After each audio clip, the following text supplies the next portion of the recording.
Your All Honor, right, I'm thank trying to make you. a record. I don't see the court reporter typing. What? Okay, so we only take a record in this court when the judge tells you to?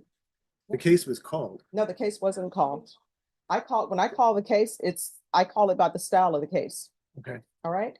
All right, so I'll see y'all at 9:30. Judge, I have to ask you, is this a tactic on the court's part to attempt to wear out the defendant so they can't access their right to trial? Oh, I have a lunch break. So then my other question, I guess, is if you're not doing this to cause the hardship, it obviously causes on all the attorneys and the defendants. Are you doing this for the YouTube? Because we don't have a record, right? Except for the YouTube. Yes, here's the thing. You're to be back tomorrow at 9:30. You Yes. understand? Yes. All right, thank you so much. And once you sign the reset form, you'll be here tomorrow. If somebody goes before you, somebody goes before you. Your counsel is well aware, or should be well aware, if he's been practicing in Bear County, For almost that 20 there years. are a lot of cases that are on the docket for jury trial. So for example, I had approximately 40 cases down for jury trial today.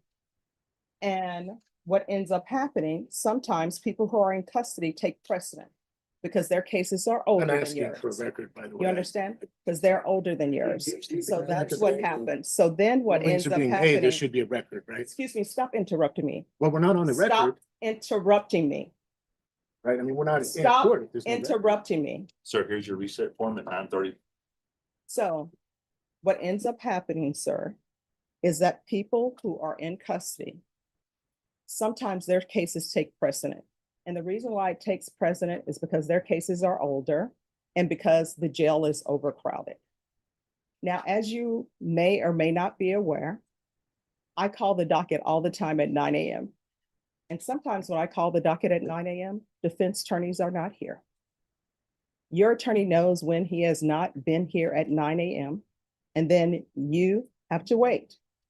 And you Judge, need you're to aware be that every here, court starts at 9. and you need to I be have other here, cases. and you need to be here at 9. So when your attorney is somewhere at another court, you know what ends up happening? Your attorney has made the choice to have you sit here and go to another court before Well, that's coming not here. exactly true, You because all of understand? those courts got All right, business good luck to accomplished. you. All Thank of us you. got Thank you, recalled sir. today, Thank you, right, sir. Judge? So, I mean, what did we Have a accomplish nice today? afternoon, sir. I mean, that's the reason I don't come to your court at 9, because I know in another court, Sir, something's here's your gonna actually occur. Sir. And they're courts of exactly the same Sir. jurisdiction.